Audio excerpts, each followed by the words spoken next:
ক্রমশ দাবানলের মতো ছড়িয়ে পড়ছে যুক্তরাষ্ট্র ও ইরানের মধ্যকার উত্তেজনা। মধ্যপ্রাচ্যের দিকে এগিয়ে যাচ্ছে যুক্তরাষ্ট্রের বিমানবাহী রণতরী। আর ঠিক এই সময়ে যে কোনো নতুন হামলার জবাবে সর্বোচ্চ শক্তি দিয়ে পাল্টা আঘাতের হুঁশিয়ারি দিয়েছে ইরান। বিশ্বজুড়ে উদ্বেগ বাড়ানো এই উত্তেজনা নিয়ে বিস্তারিত শিহাব ইসলামের ডেস্ক রিপোর্টে। মধ্যপ্রাচ্যে যুদ্ধের শঙ্কা আরও ঘনীভূত হচ্ছে। যুক্তরাষ্ট্র ও ইরানের মধ্যে চলমান উত্তেজনা পৌঁছেছে চরম পর্যায়ে। ওয়াশিংটন যখন বিমানবাহী রণতরী মধ্যপ্রাচ্যের দিকে সরিয়ে নিচ্ছে, ঠিক তখনই তেহরানও দিয়েছে কড়া হুঁশিয়ারি। নতুন করে কোনো হামলা হলে সর্বোচ্চ শক্তি দিয়ে পাল্টা আঘাত হানবে তারা।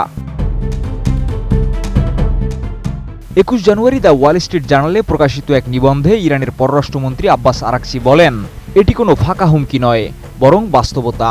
তার ভাষায়, একটি সর্বাত্মক যুদ্ধ শুধু মধ্যপ্রাচ্য নয়, গোটা বিশ্বের সাধারণ মানুষের জীবনকে ভয়াবহ বিপর্যয়ের মুখে ঠেলে দেবে এবং তা ইসরায়েল বা তাদের মিত্রদের কল্পিত সময়সীমার চেয়েও দীর্ঘস্থায়ী হবে।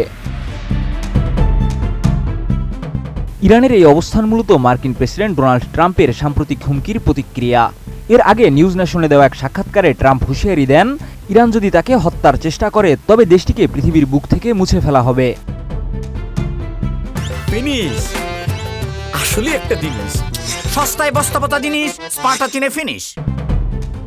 ট্রাম্পের বক্তব্যের পাল্টা জবাবে ইরানের সামরিক কর্মকর্তা জেনারেল আবু ফজল শেকারচি বলেন, ইরানের সর্বোচ্চ নেতার উপর আঘাতের সামান্যতম ইঙ্গিত পাওয়া গেলেও তারা শুধু আক্রমণকারীর হাতই কাটবে না, বরং পুরো অঞ্চলে মার্কিন বাহিনীর জন্য কোনো নিরাপদ আশ্রয় অবশিষ্ট রাখবে না।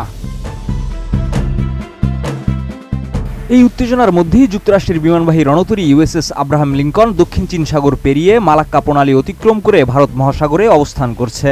জাহাজ ট্র্যাকিং ডেটা অনুযায়ী রণতরীটি কয়েকদিনের মধ্যেই মধ্যপ্রাচ্যের জলসীমায় পৌঁছাতে পারে। যদিও মার্কিন প্রতিরক্ষা দপ্তর এর চূড়ান্ত গন্তব্য নিয়ে মন্তব্য করেনি, তবে তেহরান এটিকে স্পষ্ট সামরিক বার্তা হিসেবেই দেখছে। এর আগে সম্ভাব্য মার্কিন হামলার আশঙ্কায় ইরান সাময়িকভাবে তাদের আকাশসীমা বন্ধ করে দেয়, যা যুদ্ধ প্রস্তুতির ইঙ্গিত হিসেবে বিবেচিত হচ্ছে। এই পরিস্থিতিতে পারস্য উপসাগরীয় দেশগুলো গভীর উদ্বেগ প্রকাশ করেছে এবং তারা কূটনৈতিকভাবে যুক্তরাষ্ট্রকে হামলা থেকে বিরত রাখার চেষ্টা চালাচ্ছে। বাইরের এই সামরিক চাপের পাশাপাশি ভেতরেও তীব্র অস্থিরতার মুখে ইরান। 1979 সালের ইসলামী বিপ্লবের পর দেশটিতে সবচেয়ে বড় সরকার বিরোধী আন্দোলন চলছে। মানবাধিকার সংস্থাগুলোর দাবি, এ পর্যন্ত নিহত হয়েছেন 4,500-এর বেশি মানুষ এবং গ্রেপ্তার করা হয়েছে 26,000-এরও বেশি। যদিও ইরানের সরকার নিহতের সংখ্যা 5,000 বলে স্বীকার করেছে এবং এর জন্য বিদেশি মদতপুষ্ট সন্ত্রাসীদের দায়ী করেছে। অভ্যন্তরীণ অস্থিরতার যুক্তরাষ্ট্রের সঙ্গে ক্রমবর্ধমান সামরিক এই দ্বিমুখী চাপে তেহরান এখন অত্যন্ত সংবেদনশীল অবস্থানে। বিশ্লেষকদের আশঙ্কা, পরিস্থিতি নিয়ন্ত্রণের বাইরে গেলে যে কোনো মুহূর্তে তা বড় আকারের আঞ্চলিক সংঘাতে রূপ নিতে পারে। শিহাব ইসলাম, ATN নিউজ।